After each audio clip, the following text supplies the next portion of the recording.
Woi guys, balik lagi nih sama gue. Kali ini kita mau bedah rumah tapi versi dompet satu provinsi. Yuk, kita ngomongin APBD NTT. Awal tahun kita optimis banget ekonomi bakal to the moon. Realitanya dompet daerah malah menjerit minta tolong. Jadi gini Besti, tahun 2025 ini kita tuh kena fenomena yang namanya triple shock, alias 3 pukulan maut sekaligus yang bikin kita KO. Hello Semuanya, hari ini kita akan coba bedah sesuatu yang jujur aja. Agak aneh, kita ngomongin Nusa Tenggara Timur. Di satu sisi, ekonominya ini tumbuh kencang banget, meroket, tapi di sisi lain, kok bisa ya? Masyarakatnya justru banyak yang terjerat kemiskinan dan masalah kesehatan serius. Nah, ini kan sebuah paradoks. Gimana ceritanya? Yuk kita cari tahu bareng-bareng. Nah, biar lebih kebayang, coba deh kita lihat angkanya. Pertumbuhan ekonomi NTT itu impresif, mencapai 5,44%. Itu bahkan di atas rata-rata nasional. Keren kan? Tapi tunggu dulu. Di balik angka yang kelihatan bagus itu, ada kenyataan pahit. Angka stunting di sana itu tertinggi se-Indonesia, 37%. Dan ada lebih dari 1 juta orang yang hidup dalam kemiskinan. Jadi jelas banget, pertumbuhan ekonominya ini nggak nyampe ke masyarakat bawah. Ini nih pertanyaan utamanya. Jadi uang hasil pertumbuhan ekonomi yang besar itu larinya kemana? Kok nggak dirasain sama masyarakatnya? Nah, untuk menjawabnya, kita harus jadi detektif sedikit. Kita perlu follow the money. Dan jejaknya itu ada di satu tempat. Anggaran belanja daerah Provinsi NTT tahun ke-2025, disitulah semua petunjuknya tersimpan. Oke, kita mulai penyelidikannya. Dan ternyata anggaran NTT ini lagi kena masalah besar. Para ahli menyebutnya guncangan rangkap 3. Bayangin aja kayak petinju yang kena 3 pukulan telak berturut-turut. Ini bukan cuman satu masalah, tapi 3 masalah besar yang datang bersamaan dan bikin keuangan mereka lumpuh di tahun 2025. Pukulan pertama atau guncangan pertama itu datang dari sumber duitnya. Coba lihat deh diagram ini. Lebih dari 71% ya. 71% pendapatan NTT itu bukan dari hasil usaha daerahnya sendiri, tapi dari transferan pemerintah pusat. Ini bahaya banget. Jadinya mereka sangat bergantung kayak kita nunggu uang jajan dari orang tua. Kalau uang jajannya dipotong, ya kelabakan. Nah kan, kejadian beneran. Risiko ketergantungan itu jadi kenyataan pahit di tahun ke-2025 gara-gara ada kebijakan efisiensi. Pemerintah pusat motong dana transfer buat NTT. Nggak tanggung-tanggung. Potongannya itu 184 miliar rupiah. Semua rencana pembangunan yang udah disusun ya langsung berantakan. Oke, pukulan kedua. Ini soal pengeluaran yang terkunci. Jadi, masalahnya bukan cuma duit masuk yang seret, tapi duit yang ada pun susah dipakai. Penyebab utamanya adalah sesuatu yang namanya mekanisme intercept. Ini istilah keren ya, tapi intinya anggaran mereka disandra sama utang masa lalu. Jadi begini cara kerjanya. Sebelum dana dari pusat itu nyentuh kas daerah NTT, udah dipotong duluan sama Kementerian Keuangan. Sebesar 210 miliar rupiah langsung dicegat di tengah jalan buat bayar utang ke PT SMI, uang yang harusnya bisa buat bangun jalan, sekolah, atau perbaiki layanan kesehatan, hilang begitu saja. Nggak sempat mampir. Dan ini dia pukulan ketiga, pukulan pambungkasnya. Masalah ini sering disebut sebagai efek ember bocor. Dan kalau kita mau lihat seberapa besar bocornya, lihat aja, angka ini 51 triliun rupiah. Itu nilai defisit perdagangan NTT dalam setahun.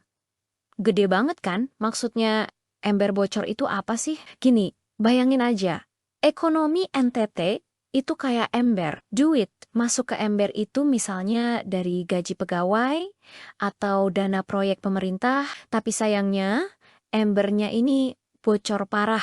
Karena NTT lebih banyak beli barang dari provinsi lain daripada jual barang keluar, duit yang baru masuk itu nggak lama-lama di dalam, langsung ngalir keluar lagi buat bayar barang-barang dari luar itu. Jadi perputaran uang di dalam daerahnya sendiri jadi minim banget. Oke, jadi setelah kena 3 guncangan tadi, pendapatan nggak pasti, belanja terkunci, dan ekonomi bocor, terus sisa uangnya dipakai buat apa? Nah, sekarang kita lihat ke mana sebenarnya uang itu dialokasikan. Tabel ini ngasih kita gambaran yang jelas banget. Lihat deh, ini ironis banget. Belanja buat gaji pegawai itu penyerapannya udah lebih dari setengahnya, 54%. Belanja barang dan jasa juga lancar, 67%. Tapi, lihat yang paling penting buat rakyat.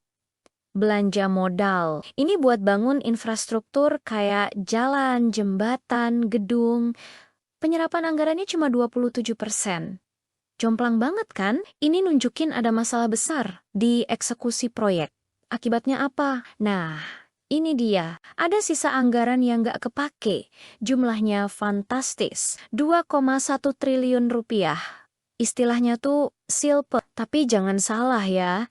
Ini bukan berarti mereka hemat atau nabung. Ini justru tanda kegagalan. Duitnya ada, rencananya ada, tapi proyeknya nggak jalan.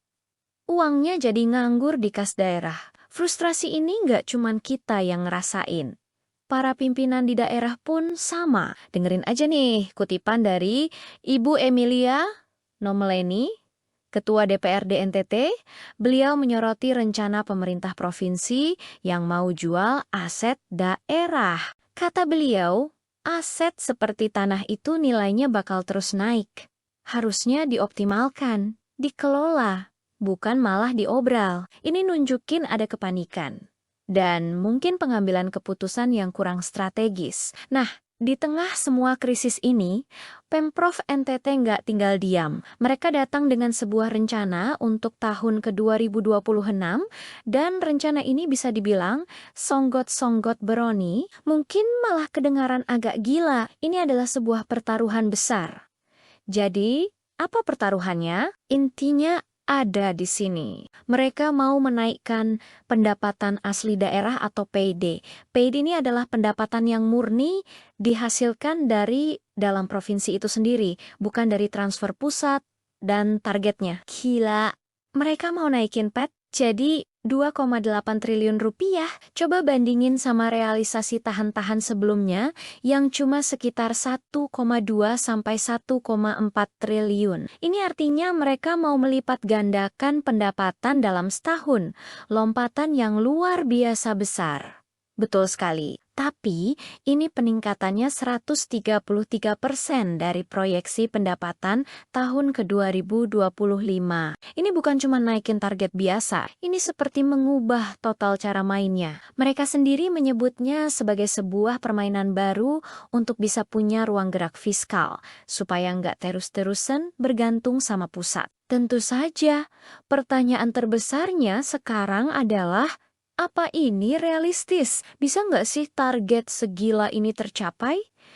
Nah, mereka punya rencananya. Mari kita lihat cetak biru atau strategi yang mereka siapkan. Strateginya punya 4 pilar utama. Pertama, digitalisasi. Semua pembayaran pajak dan retribusi daerah mau dibikin elektronik, biar nggak ada lagi kebocoran.